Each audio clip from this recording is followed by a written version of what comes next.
শেরেবাংলা মানবতন্ত্র মনজ্ঞ সাংস্কৃতিক অনুষ্ঠান অনুষ্ঠিত হয়েছে। মোহাম্মদ মাহবুবুর রহমানের পাঠানো তথ্য, ভিডিওচিত্রে দেখুন বিস্তারিত। ঢাকার হোটেল অর্নেট 3 স্টার হোটেলে শুক্রবার বিকাল 5টার সময় শেরেবাংলা সাংস্কৃতিক জোটের উদ্যোগে অবিভক্ত বাংলার প্রধানমন্ত্রী শেরেবাংলা এ.কে ফজলুল হক আলোচ্য বিষয় শেরেবাংলা ও মানবতন্ত্র ও মনজ্ঞ সাংস্কৃতিক অনুষ্ঠান অনুষ্ঠিত হয়েছে। এ সময় প্রধান অতিথি হিসেবে উপস্থিত ছিলেন বীর মুক্তিযোদ্ধা বিচারপতি মীর হাসমতুল্লাহ। বাংলাদেশ সুপ্রিম কোর্ট সভাপতিত্ব করেন শেরেবাংলা এ.কে ফজলুল হকের দৌহিত্র সাবেক বিটিআরসি চেয়ারম্যান সাবেক তথ্য সচিব সৈয়দ মারগুব মোর্শেদ। সভাপতি হিসেবে উপস্থিত ছিলেন অধ্যাপক ড মোহাম্মদ রফিকুল ইসলাম, চেয়ারম্যান জাতীয় মানবাধিকার সোসাইটি। প্রধান আলোচক হিসেবে উপস্থিত ছিলেন মোহাম্মদ মুশাররফ হোসেন, সরকারি পরিচালক, স্বাস্থ্য প্রকৌশল অধিদপ্তর, স্বাস্থ্য ও পরিবার কল্যাণ মন্ত্রণালয়। অনুষ্ঠানে বিশেষ অতিথি হিসেবে মৌলানা মোহাম্মদ ইলিয়াস, বেগম রহিমা ইসলাম, বালিকা এতিমখানা মাদ্রাসা চরফ্যাশন ভোলা, কাজী হায়াত, পরিচালক ও অভিনেতা, পীরজাদা শৈবুল হারুন, বিশিষ্ট অভিনেতা, আব্দুল মালেক, সাংবাদিক, দৈনিক যুগান্তর শ্রীপুর গাজীপুর, মোহাম্মদ বুলবুল আহমেদ, ফেসবুক রেমিটেন্স যোদ্ধা, মোহাম্মদ শামসুল আলম, চেয়ারম্যান আইন সহায়তা কেন্দ্র, আশোক ও মানবাধিকার ফাউন্ডেশন, ড Alamgir Hossain, chief adviser to govern Lions Club International, সাংবাদিক Mohammad Mahbubur Rahman, ৭১ Bangla television Dhaka, Mohammad Shahidullah Prince, chairman Bangladesh সাংস্কৃতিক পরিষদ বাফেসাপ, মানোয়ার হাসান জীবন, যুগ্ম আহ্বায়ক আদাবর থানা বিএনপি, রিফাত মাহবুব সাকিব, গবেষক, লেখক, সামাজিক বিকাশকারী এবং তথ্যচিত্র নির্মাতা, মোহাম্মদ ফখরুল হোসেন, ব্যবস্থাপনা পরিচালক, ব্রেন অ্যান্ড লাইফ হসপিটাল, গীতিকবি সেলিনা আক্তার, চেয়ারম্যান বাংলাদেশ মানবাধিকার কল্যাণ সোসাইটি, আলী আশরাফ আকান্দিও, সভাপতি Bangladesh Crime Reporters Council, Rahman Milki, গীতিকার, সুরকার এবং কণ্ঠশিল্পী। অনুষ্ঠানটি শুভেচ্ছান্তে এম শফিকুদ্দিন আপু, সাধারণ সম্পাদক, শেরেবাংলা সাংস্কৃতিক জোট।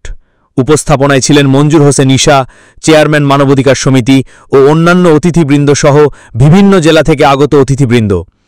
এ সময় প্রধান অতিথি বলেন, পিআর পদ্ধতিতে নির্বাচন না চেয়ে সঠিক সিদ্ধান্ত নিয়ে দ্রুত নির্বাচন দেওয়া উচিত। তিনি আরও বলেন, এই সরকারের কাছে সাধারণ মানুষ তাকিয়ে আছেন সঠিক এবং সুস্থ একটি নির্বাচন। এই ওষুধের আগমন, গণেশের আগমন, তারপর সিংহের আগমন, বাঘের আগমন, আমরা ছোটবেলায় খুব ভয় পেয়ে গেলাম। এরপরে থেকে ওই বাসায় আর যাই না। আমি ওষুধ রূপী উনি আসছেন, কিন্তু উনি অতিকালা অতিক্রম করতেছি। দেশে পরিস্থিতি খুবই নাজুক অবস্থায় আছি, তার মধ্যেও আমরা চেষ্টা করতেছি, ফাইট করতেছি। সঠিক গণতান্ত্রিক পন্থা যাতে আমরা ফিরে আসতে পারি, সেই চেষ্টা আমরা করতেছি। সরকারকেও আমরা অনুরোধ করতেছি, আপনারা সঠিক গণতান্ত্রিক পন্থায় সঠিক নির্বাচন দিয়ে আপনারা ক্ষমতা হস্তান্তর করেন। আপনারা যদি অতি সত্ত্বর ক্ষমতা হস্তান্তর না করেন, তাহলে আরো বড় আকারে ওষুধের আগমন ঘটবে। আর যারা পিআর করতেছেন, ওই পিআর তখন থাকবে না। পিআর তখন কি হবে জানেন? বেসিক ডেমোক্রেসির যে অবস্থা হয়েছিল পিআর, ওই বেসিক ডেমোক্রেসির অবস্থা এই পিআরের অবস্থা একই হয়ে যাবে। তাদের সাধু সাবধান, এখনো সময় আছে, সুর বদলান, মাধ্যমে নির্বাচন দিয়ে দেশের ক্ষমতা হস্তান্তর করতে। এছাড়া কোনো গত্যন্তর নাই। আমি আজকে প্রায় 2 বছর ধরে আমার টেক্সটাইল ইন্ডাস্ট্রি আমি রক্ষা করতে পারি নাই। ভারতীয় সেনাবাহিনী আমার টেক্সটাইল মিলের সমস্ত জিনিসপত্র নিয়ে চলে গেছে। কুষ্টিয়ার মোহিনী মিল নাম করা ছিল, সেই মোহিনী মিলের সমস্ত জিনিসপত্র ভারতীয় সেনাবাহিনী নিয়ে গেছে।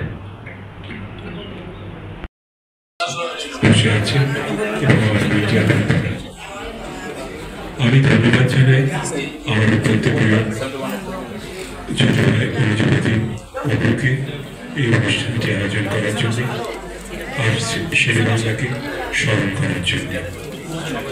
আজকে এই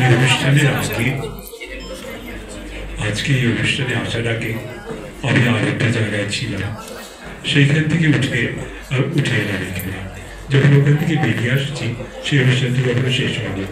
তখন আমাকে জিজ্ঞেস করলেন সেখানে যারা ছিলেন, আপনি কোথায় যাচ্ছেন? আমি যাচ্ছি বিচারাগুলি। এখানে একজন আমাকে বললেন শেরে বাংলার জন্ম হল অক্টোবর মাসে আর মৃত্যুবার্ষিকী হয় এপ্রিল মাসে। এখন শেরে বাংলাকে নিয়ে কেন ফাংশন? এই প্রশ্নের উত্তর আমি দিলাম এইভাবে, শেরে বাংলাকে নিয়ে আলোচনা করা বাংলাদেশে 365 দিন করা যায়, আর 365 দিন